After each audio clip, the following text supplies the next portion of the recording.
Yes, I will. Thank you. I mean, It is. Oh, we got a note. We have been advised that it's being live streamed. has not. Okay. So hello to Jeff 2. Lewis. I'm very excited that you're there watching us. That's why I wanted to know. I don't know that Jeff's been with us for almost 2 years at this point, so that's pretty special. Yeah, and so just to kind of go over the format again, and we talked about this, Jim, but it's a little bit loose, just how the thing flows going. But generally, I like it by around 10:30, between 10:30 and 10:40, we would break to do the collection, stuff like that, and then we go to the question and answer with the audience after that. So that'll be perfect.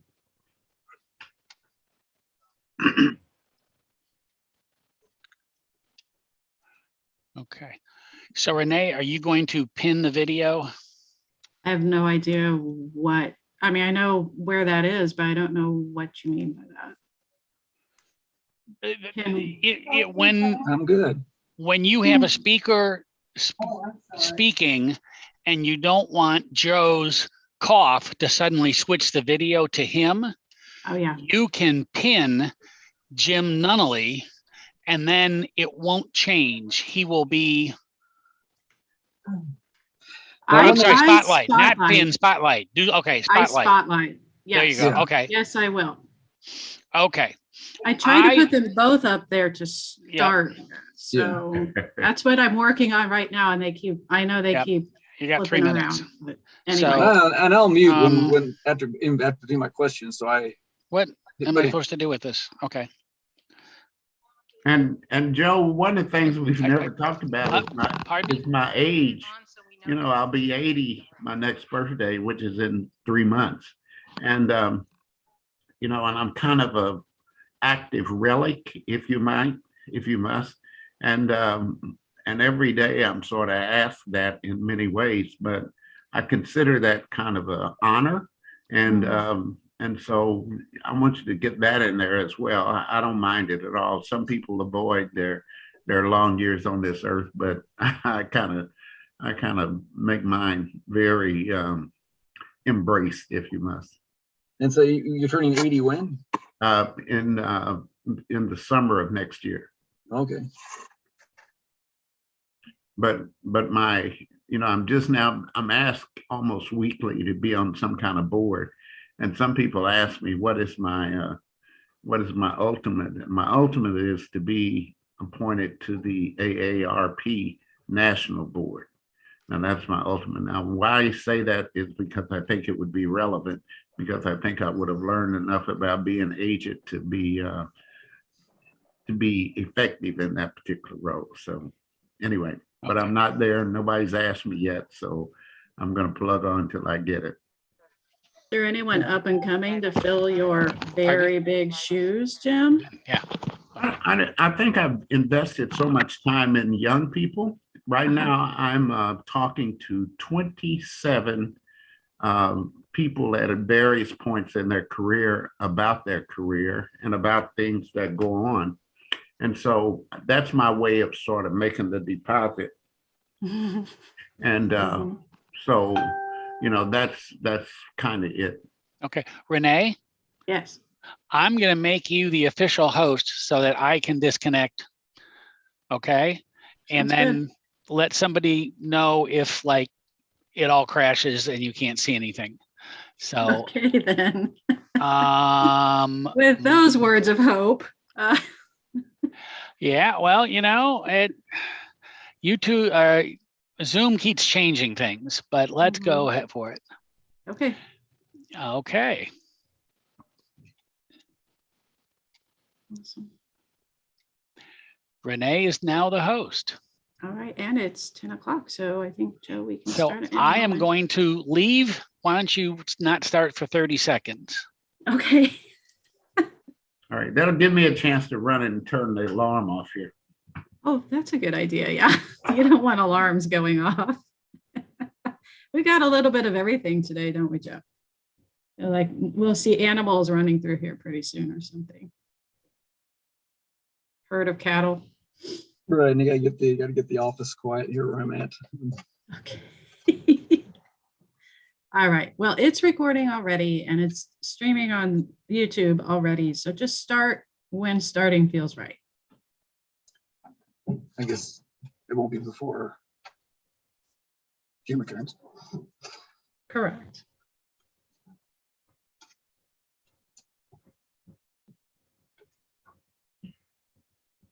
Okay, I'm back.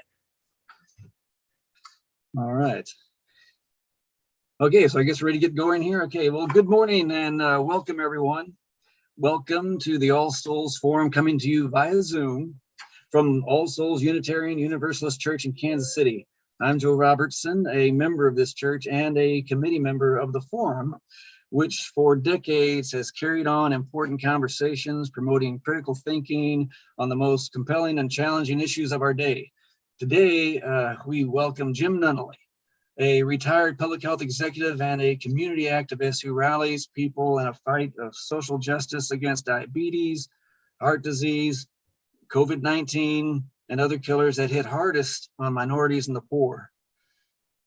To give you an idea just of the range of Jim's service, I first came across Jim when I was covering Kansas City Public Schools for the Kansas City Star, and Jim was giving the youth of that school district the power and voice weekly on the radio and in the community.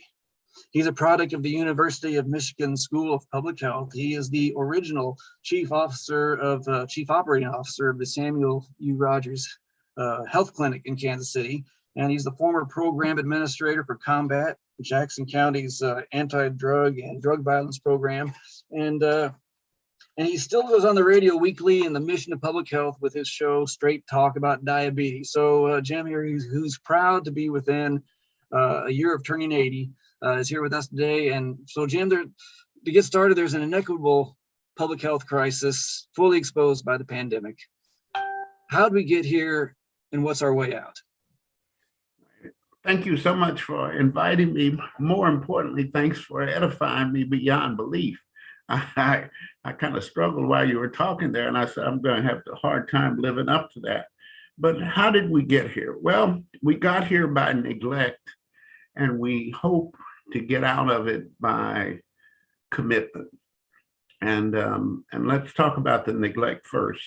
One of the things that people get with the statistics of this pandemic is how harsh it was. But the part that they left out was how it exposed all of the faults or overlooked items of the old healthcare system, or at least the system as it was. And so it kind of opened one eye and it shut another eye. And that's kind of how we got here. And we can talk more about that as we go along. Well, there's so many people are suspicious of authority. We had a lot of defiance and a lot against top-down directives. I know you have been out there trying to work in the interest of public health in that environment, in that circumstance. I mean, how do you approach that? What works? Well, the first thing that works is continual talking about it. There's only one thing that overcomes misinformation is more information. And then sooner or later that more information will sort of hopefully douse out the misinformation, and at least we'll be talking about the correct information. But I believe a media blitz, a conversation blitz, but most importantly, a professional to non-professional to patient conversation is essential. You go ahead and tell us now, so where and why does public health fail? Well, public health fails because it finds itself in an ocean of economic plights. And I say that because when you put healthcare or anything that's good in the middle of the economic market that we choose to go about, it gets lost. And the only thing that gets picked up are those things which are economically favorable. but the things that are sort of spiritually and generally unfavorable sort of gets left out, and therefore one day it comes up to bite you. And that's exactly what happened with the pandemic. And you've also been talking about the role that the Black community plays for itself, and how that's affected the response to this. And just go ahead and fill us in about that. Tell us what you know and how that's been historically. I mean, let's talk about. All right. Well, there. As I mentioned about the economic impact, sometimes if something isn't appealing economically, it gets overlooked. And I think some of the capacity in our community and other communities get overlooked because of a various number of reasons. And it's just like in this pandemic, when it came to vaccinations, all of a sudden they had money and a problem, but they had no particular delivery system into our community now. So they used the traditional ones, which obviously work, but in a pandemic, you need more than that. So the overlooked part of our community is what I sometimes talk a lot about, because there's unused, unfelt, and needed capacity in our community that nobody speaks about.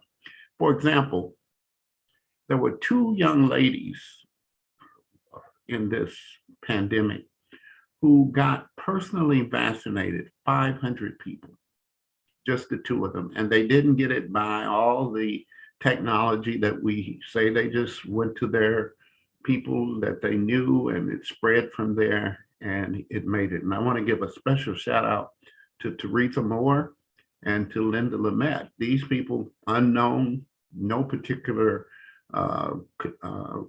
commitment to the public health area, but they knew people and they knew how to get to them.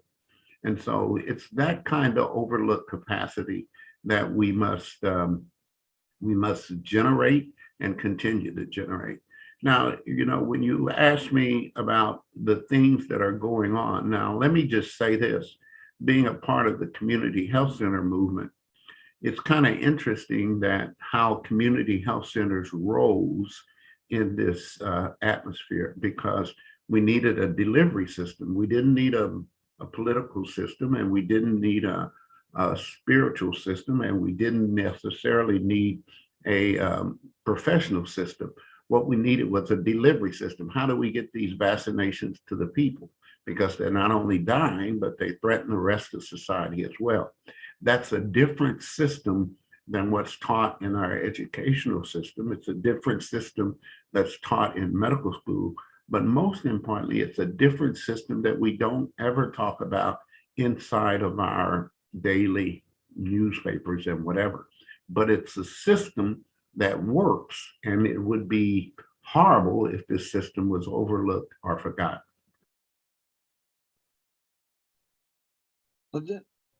So when we give, the allies, the people that are wanting to work and make equitable healthcare, so talk to these things. What if we get this right, what does it look like?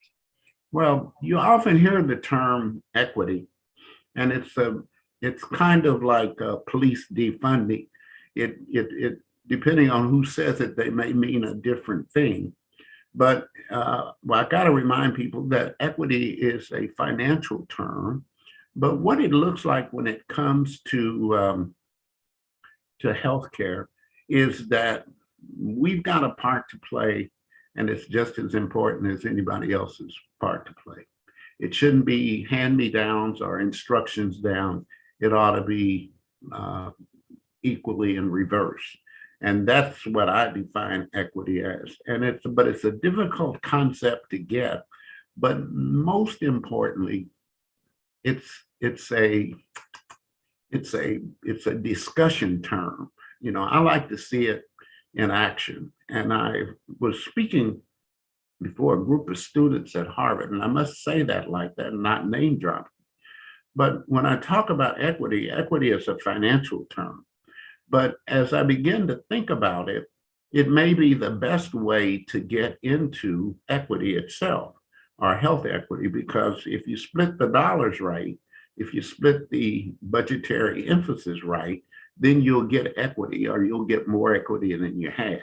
So I'm no longer opposed to it being sounding like or even used as a financial term. So the challenge that you have right now, compare that, tell us about the, starting the youth, the community health clinics, working with combat. What was the experiences in some of those efforts, and how does that compare to what you're trying to do today? Well, it compares especially the young people. I'm one of the few older people who started young, investing in the young people. Now, I say that because through this, I call it a community youth development operation. We took youth and started preparing them for college, not because they wanted to go to college, not because they ever stated that they wanted to go to college, not that they even had the money to go to college, but they needed to be ready. And part of that readiness is using terms and things that they're going to face so that the newness of college is not as new and as distracting as the education they should receive. Now, I know that's a mouthful, but I'll use my own personal experience. When I went to the University of Missouri in 1960, there were 17 Black folks in a cast of 17,000 Caucasian people. Now, that culture shock alone was enough to sort of cripple many of us, perhaps even for life. And so I decided early that I would put together a readiness or college readiness program, which would allow young people to experience what it's like to walk in and sort of let your education be first, as opposed to what your social life or what the order of the day was. And so with that in mind, that's what we did, was develop youth and develop in very practical ways. And one of the ways is just getting them to express themselves clearly. Now, I say that because so many times when a person of color speaks, they're speaking with so many thoughts in their mind. And one is their own thought. In addition to that is what society would expect me to say. And thirdly, the newest one is not sounding too radical where you won't be heard. So those have to be kind of sifted through and developed so that not only is it acceptable what you say, but it's veracious, it is true, and not be afraid to say it. So I've spent 40 years, unpaid 40 years, by the way, and someone recognized me just recently, the NAACP, and I had logged 10,000 free hours to the development of youth. And I say that because that's what it's going to take. It's going to take more of that. So what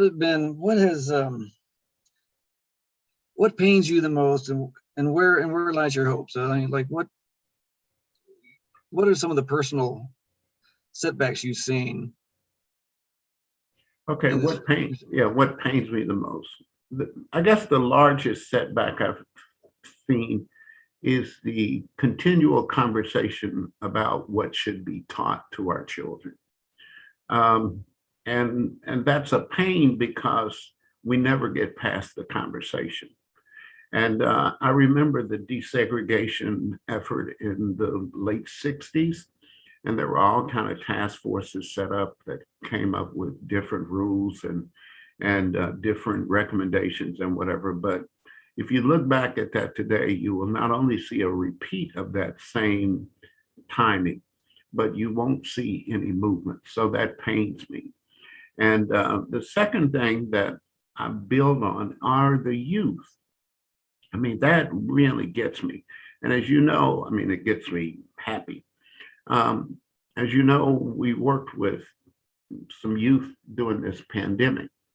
And of course, I was kind of chided for working with the youth because people said, the youth don't know anything about this. We need strong leadership. Well, I found out that the youth are more affected by the pandemic than people think. Now, the old people might have gotten it, but the young people were affected by it, and they lost their friends. They were quarantined from their parents that had the COVID, but most importantly, they felt powerless in a situation. And so I started working with the youth, and as you know, that snowball would gather, and we just kind of started giving them facts about the pandemic because they had never been in one before. But more importantly, they had to learn and build their airplane while it was in the sky. And they came through like champs. And I'm saying to you today, as a recommendation, whatever we do next, let's never exclude our young people. And young is anybody under 50 that hadn't had the experience. Sometimes the old people don't know what we need to know or what we need to do in this pandemic and other crises that we have. So include the young people, and that makes me happy.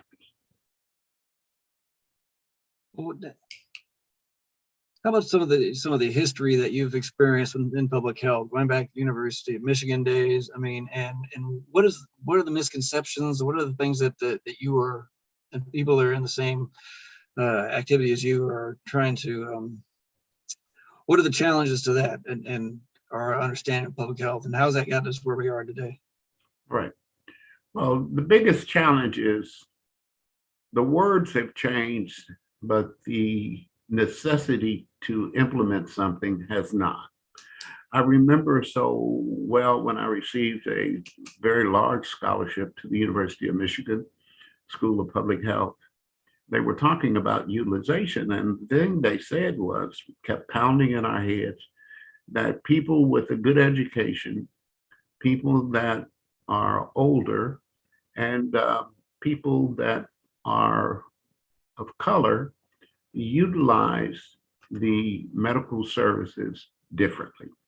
Now, I emphasize medical because that time it was said or thought that medical and public health were at least first cousins.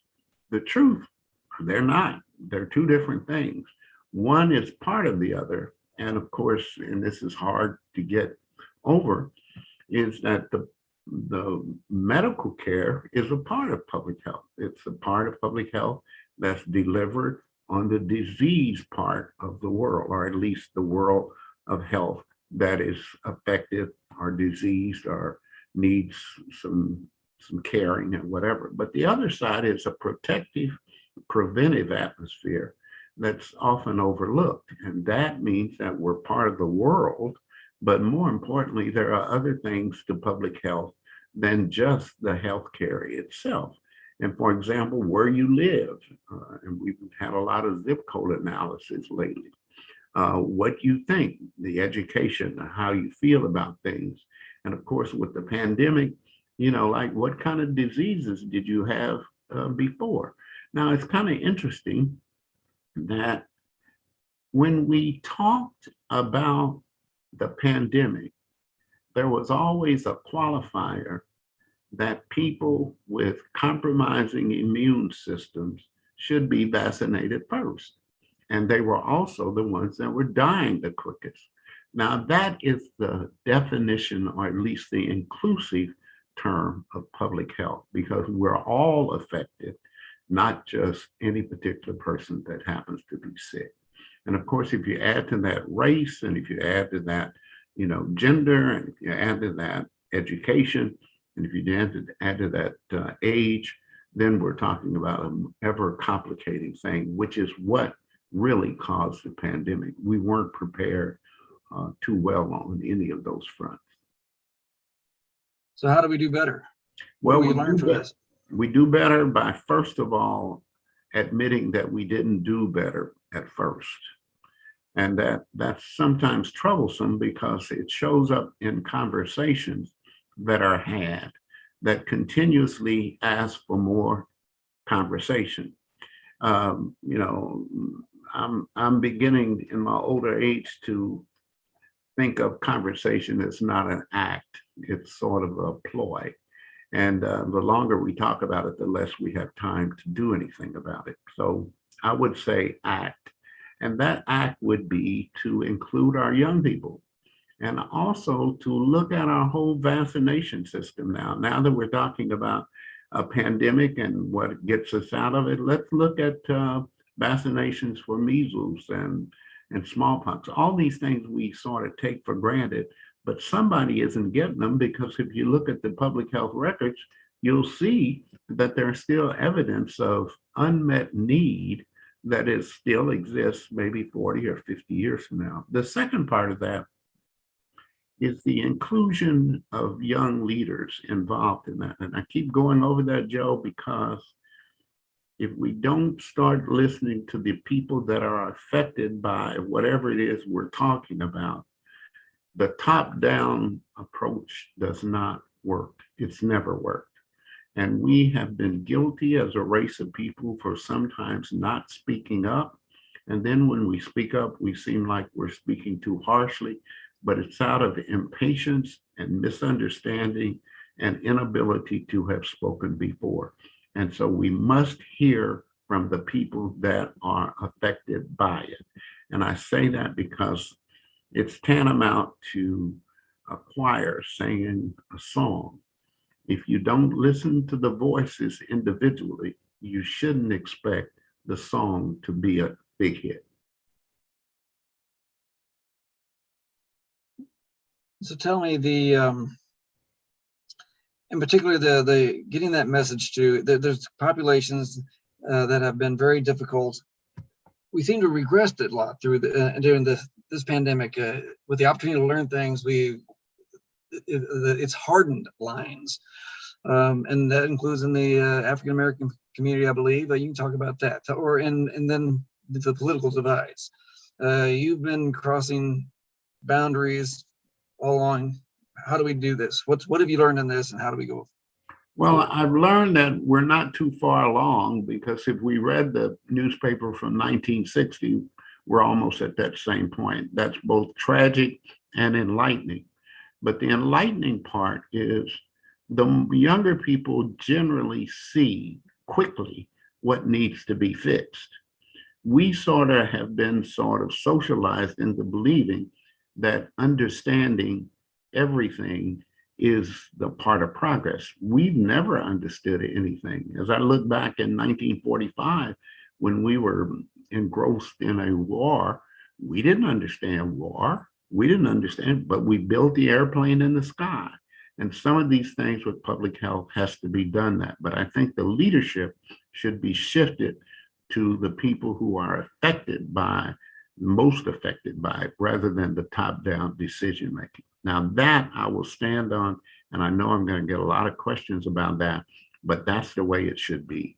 We've been too led by rather than included in. And I think that is the biggest message I want to send out today. Well, expand on that then. I mean, how do you get that message out? Well, again, back to the untapped resources. It's funny that we could move a program like Combat along real quickly, got it up and running, and it still lives today some 40 years later. And some things just kind of got talked about, never got off the ground. Now, the reason for that, or at least an important reason for that, is that we talked to the people who were affected by the drugs, and not only using drugs, our law enforcement. That kind of inclusivity allowed us to move in places where it could be felt, and we could establish building blocks and go forward. Now, how has that changed, or what would I say? I would say today is that we need more of that, at least about this pandemic.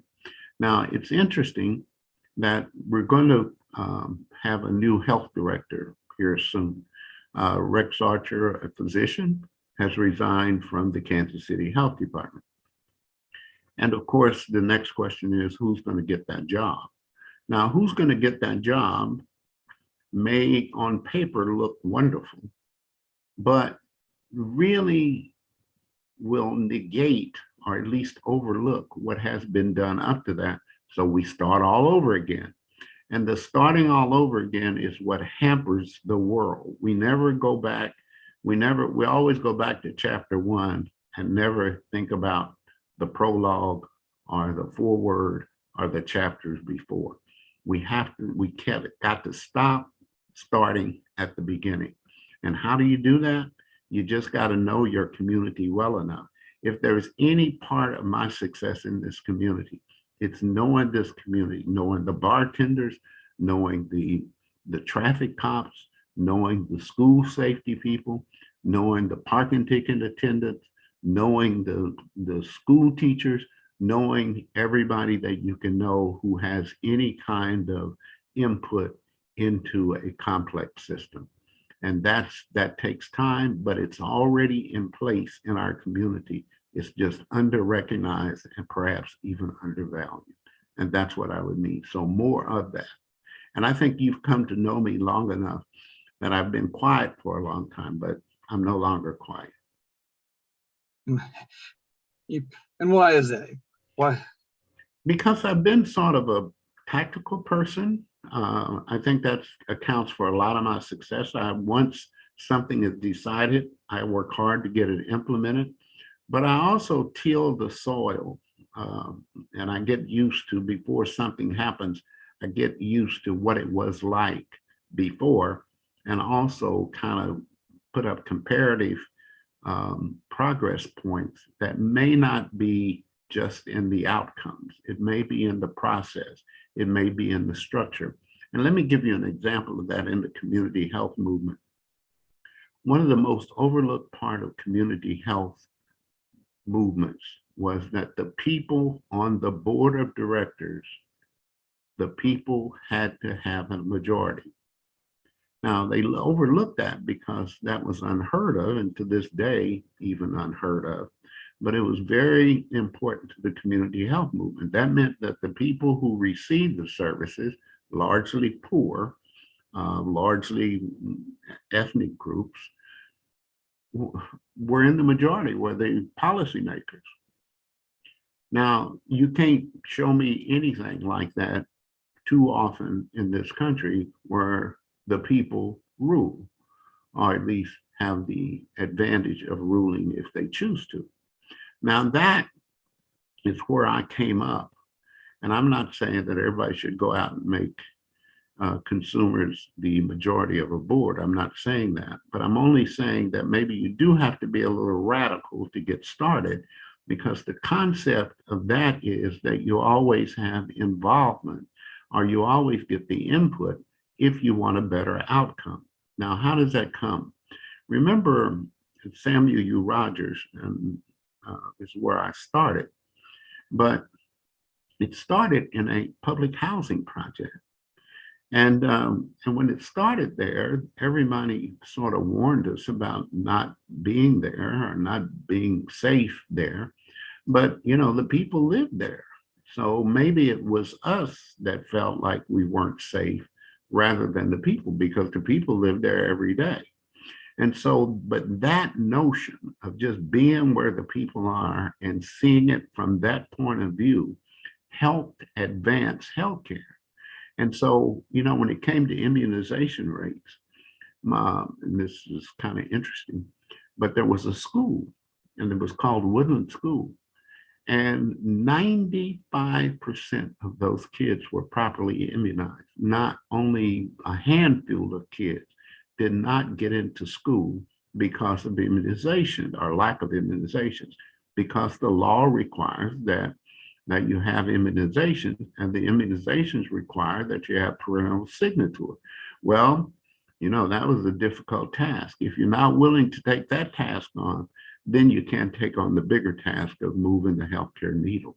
So it's those kinds of intimacies, I believe, that work, and they still continue to work, and may be the real overcoming obstacle that we need to address.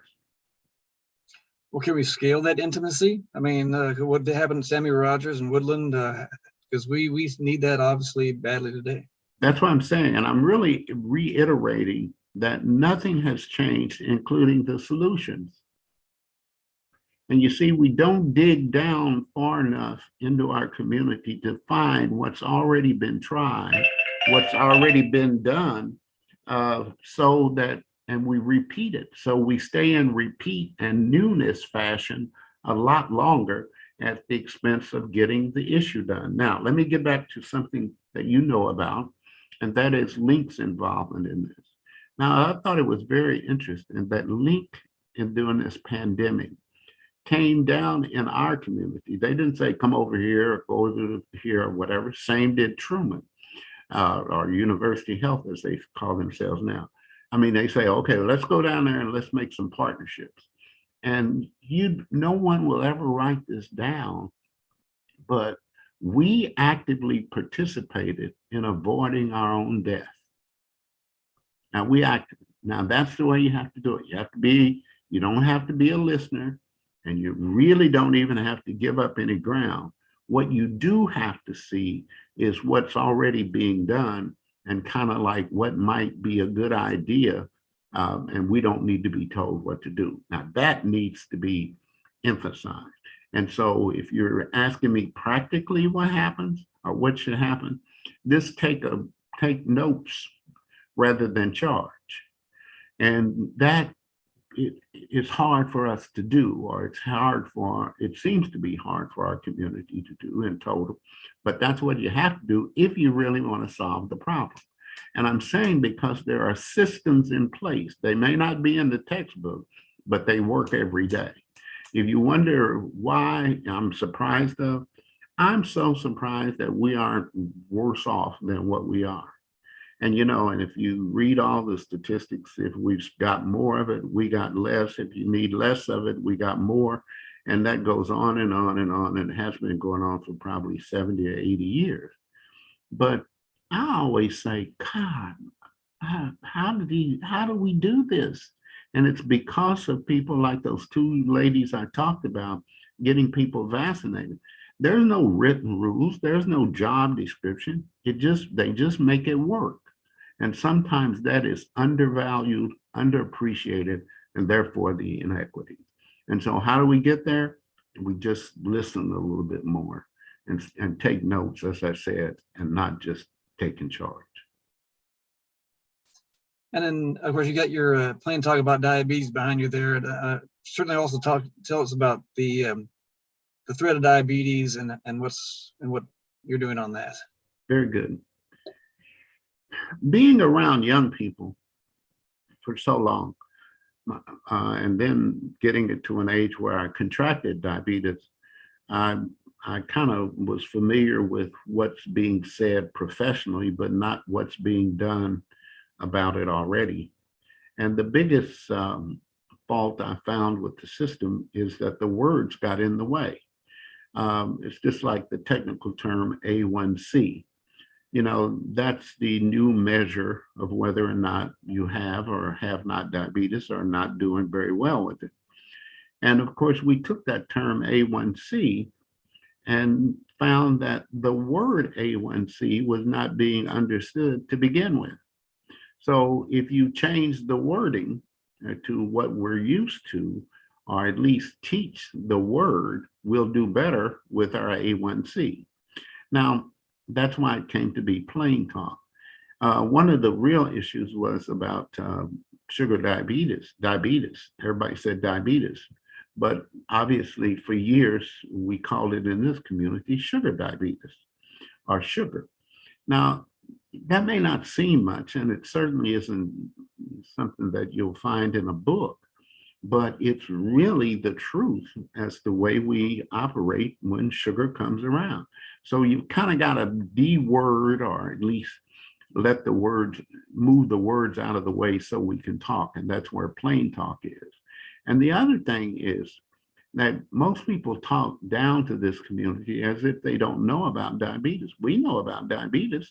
We just look around and we see all the amputations. We see the death certificates that say somebody dies from diabetes. We see all the kidney dialysis units that spring up. So like, we know about diabetes. You don't have to tell us about diabetes.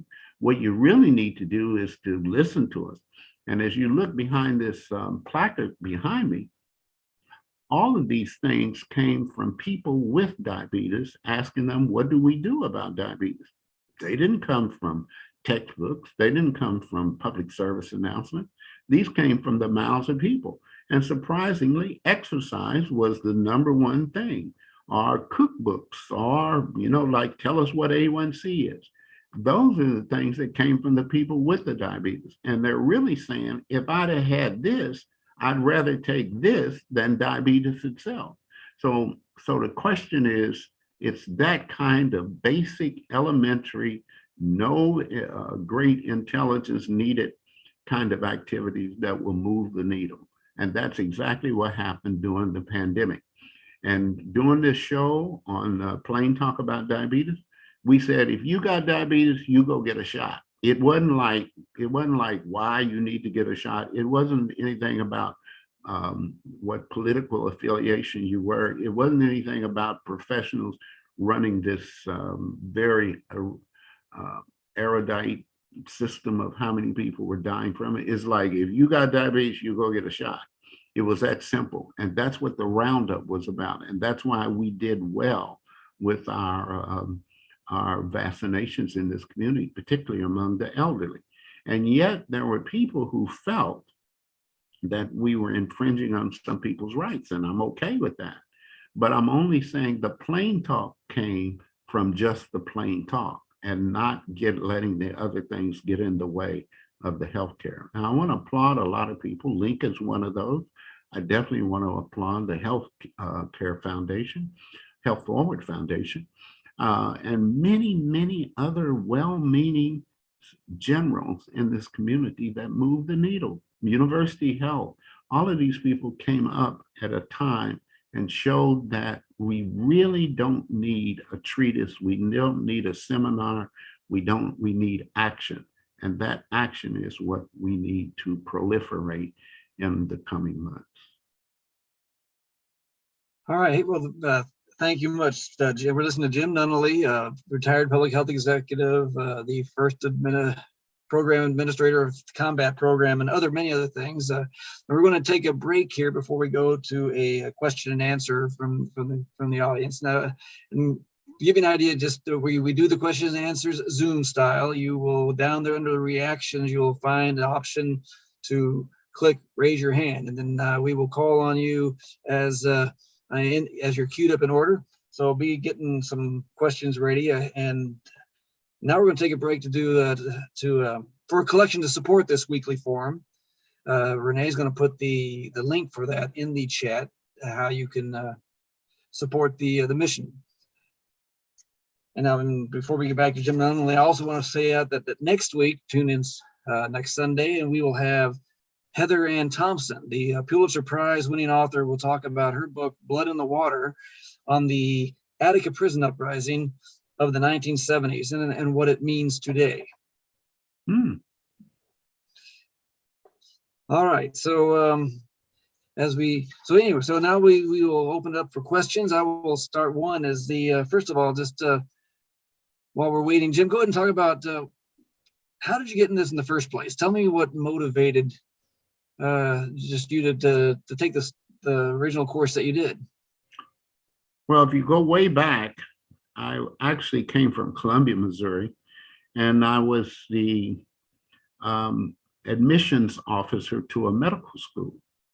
And of course, I wasn't claiming to be a physician, or did I have any desire to be a physician, but that was a job. And so I got to interact with the process of being admitted to medical school and the many applications that came forward. And just based on that, I began to kind of see how physicians were actually trained up close. And also kind of understanding that they were human people, they were bright. They could understand, but as I looked at the curriculum, it was decidedly toward the scientific end, and I have no problems with that. I just think it should have been bolstered by the reality of what happens to the people for whom they are going to learn a lot from them. And I began to glean a couple of other things, that when they always ask a lot of questions. And it seemed like their reliance on questions ended up in research papers, and not only in research papers, but, would also end up in practice. So I began to ask people, like, where did you get your information? And they got the information from the people that they were serving. And I thought that was interesting. And I never got over that. And by being in the dean's office, like I say, I learned a lot about the selection process, but I also learned a lot about the curriculum. And so I seem to be a perfect fit to be an initial part of this community health movement. By the way, Kansas City was second or third community health center in the nation. Today, there are over 2,000 community health centers nationwide. So that idea, worked, to go to the people, go where they are, but most importantly, listen to them. And so that listening ear is what I try to provide, to our people. And it sort of, I won't say it's the most important, but it's an essential part of it. And starting up combat. How did that happen? Well, I was drafted by this because just of my work in the community health. I don't know how I was drafted or why my name came up. It's just that one day they asked me would I like to take on a tough project. And of course, the part of appeal to me was that they wanted to actually make it a public health issue in addition to being a law enforcement issue. Now that attracted me because it meant mobilizing all the healthcare facilities to begin to treat drug addiction as a medical or a public health problem, not just as a criminal problem. Now I was grossly misunderstood when I took this job because everybody thought that, it is a criminal problem. Everybody that's a druggie should be locked up. And of course, my response to that, we cannot arrest our way out of this. We do have to have some idea of what it looks like from the ground up and not just from the act committed. And of course, using that approach, today, that program has lasted over 30 years, but it was that orientation that I took to the program. And I must say that I was drafted. I didn't ask for that job at all. Okay, George's got a question. All right, George.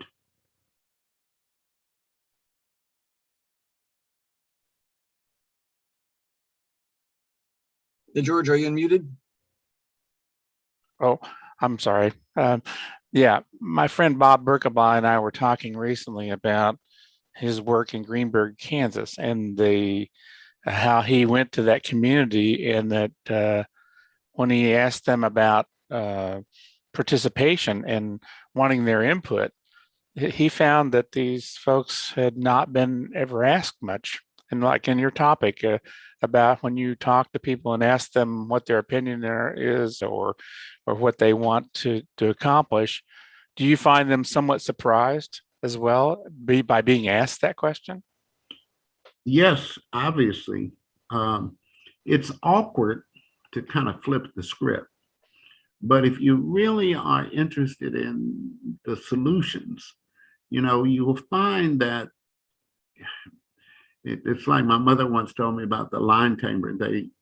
She said, you see, we put all the emphasis on the lion tamer and we never asked the lion, do they want to be tamed? And of course, out of that sort of grew a thought that maybe that is what is kind of wrong with our system, is that we're so top down.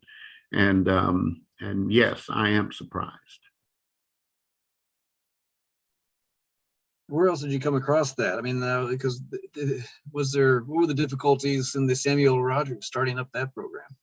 Well, the difficulty that I faced was that we are part of the solution too. Now, in other words, just as much as I talk to you about what ought to be done, I have to also had to talk to our people about we have to do something too. We have to play our part, because part of the non-movement on issues are sometimes that we are too accustomed to being told what to do and not to do what we know what to do. And that takes some massaging, if you must, in my early days at Rogers Health Center, but it didn't take long. It didn't take long because results that count, like I said, that 95% immunization rate did not come about because I had a good idea.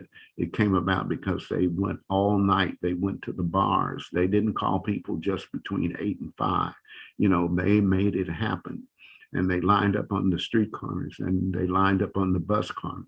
And it was kind of interesting. One lady who actually stood at the bus blocked the passageway to the boarding the bus if the kids weren't immunized. Now you might think that's kind of, you know, maybe getting in the way, but they knew whose kids were likely not to be immunized. It's that ground level effectiveness that is equal to winning any kind of war as it is to the strategies that go on in the boardrooms. The ground level is very important. It has to be appreciated, but more importantly, it has to be respected. And that is what the difference is. The ground level plus the boardroom direction makes a powerful combination, makes it easier to be victorious. Now, how much harder is it now today? Because like when people who have authority or have actual information are out there waging this battle, like in the case of, you know, with the pandemic and COVID, against a lot of sources that don't have the information, like a certain NFL quarterback refers to reasons why he does things, and they're, you know, and there's these competing influences that don't have might not have this kind of sound basis that a public health authority comes with. How do you is it harder today, and how do you battle that? Well, it's always hard because the issues change, or at least the approach to issues change. But what is more complicating is that more people can get a sip of information and take it beyond belief. And when I say sip, that's what they call misinformation today. They will see somebody that failed in the public school system and they conclude that all kids fail in the public school system. Not true. What it is that we only see what we're looking for, and we only talk about what we think we know. And that is always a problem, whether you got social media or not. So that means that you have to be in touch, and you have to be like the engineers. You have to go on a Gemba trip. You have to go where the issue is. But more importantly, listen to the solutions that are already in place and amplify and be willing to say that that might work rather than some notion that somebody from somewhere else thought they would work.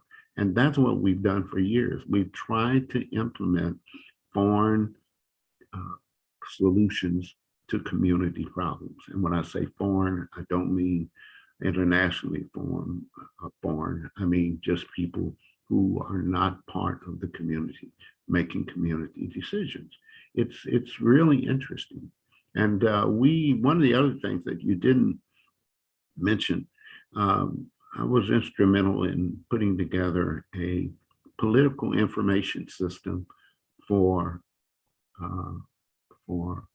elected officials.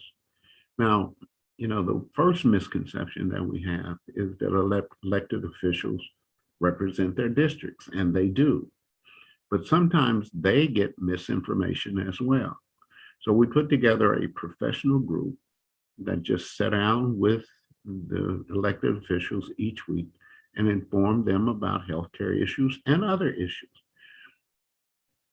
People love it. They still love it. It's still going on after 20 years or so, because it informs the elected officials that, you know, there's something else going on here, or that something's already in place, or we don't have to reinvent the wheel, or maybe this is the budget implications. I was appalled when I first came on the scene at the community health center level, how few people actually read a budget. I mean, when I say read it, even know what's in it. They have no idea. And what I did was put together a budget reading committee. And that committee was 15 people, of which 4 of them were youngsters, and just combed through the budget and asked questions. And those questions led to bigger questions, but more importantly, sometimes the solutions were different after reading the budget than they were before. Now, I know it's arduous, and I know people will say I'm anal, but it's necessary if you really want to move the needle. And let's just take this back to the pandemic situation and moving the needle there. Again, like I referred to, Aaron Rodgers. That's what's kind of the most current one. But I mean, how do you move the needle in this environment? Well, you move the needle by not letting what is being said alter your course or alter your mission. Now, it's very easy to get off course, like with Aaron Rodgers, and believe that maybe there's some sort of extra terrestrial advantage that maybe Aaron Rodgers have that we don't know about. Okay, you can get off on that, but that doesn't stop the lady that's up the street who doesn't come out regularly from needing an immunization. So you got to be willing to go on and knock on that door and say, are you all right? Do you need an inoculation? And here's where you can go. And if you don't have it, here's where we can help you get there. It's got to be that simple. But it can't be 20 miles away. And I was really privileged with the inclusion of Walmart and all the other people into the vaccination campaign.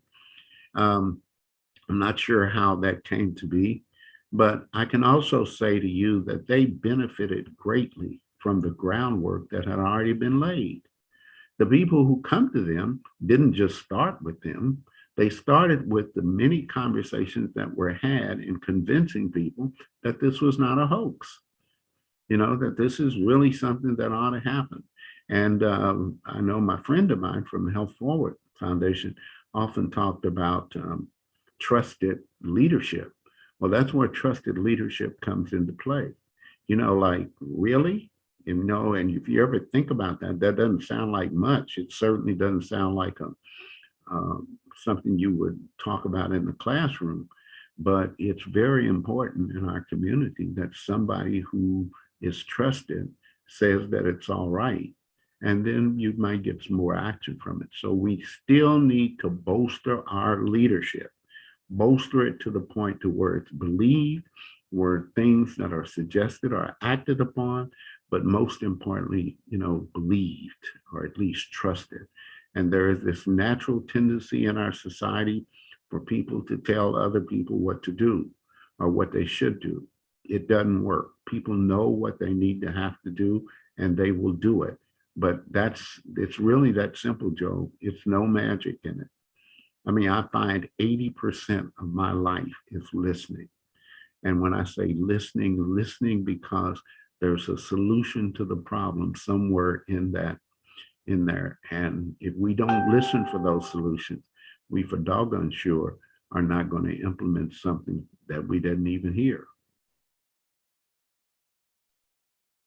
I guess I know you started this with your interest in really helping the youth, and I know you've done that with the COVID situation also. So talk about what you've seen in the teenagers. And all right, now you're stringing at my heart. It was very interesting about our approach when it came to the teenagers. First of all, we were well ahead of the teenagers because the teenagers told me very frankly that teenagers don't want to take this shot. Now, I found that interesting because, that we put such an emphasis on immunizations, going to school and all of that would be the simpler part. But they said, please, whatever you do, spend some time with us till we get to understand what it is this COVID pandemic is all about. So I went out and gathered for free people who were knowledgeable about the COVID situation. I found someone from CDC. I found the people from University Health, from the community health centers, Swope and Rogers, who came down and just shared their information with the young people. Now, you saw this, Joe, and you know what I'm saying to you is that, first of all, the first lesson we learned is that they were not ignorant about COVID. Now, they were ignorant about the COVID as it affects most of the population because they haven't been here very long, but they were not ignorant about the effects of COVID. And what they kept saying was the misinformation is killing us. It's stopping us from even talking about it. And so what you must do first is not discount the people who are closest to the situation. And that goes for diabetes, that goes for lung association. And by the way, if you want to ask what am I going to do these next few months, I'm going to call up the American Lung Association, the American Diabetes Association, and all these things that say that they're in the leadership position about these diseases, and see if we can get some young people involved in it and get some solutions that are implementable over time. And that is what I'm going to do, because it's kind of funny that the American Lung Association, there's many people with asthma that died from COVID, that they're not doing what I'm already doing. I'm 80 years old. I shouldn't be doing this. I just keep wondering, where are they? Why aren't the American Diabetes Association at the forefront of this? Why aren't they dealing with the young people? And when I say dealing with the young people, I'm not talking about just bringing them in. I'm talking about the people who are down here who are dying from the COVID. Why aren't you talking to them?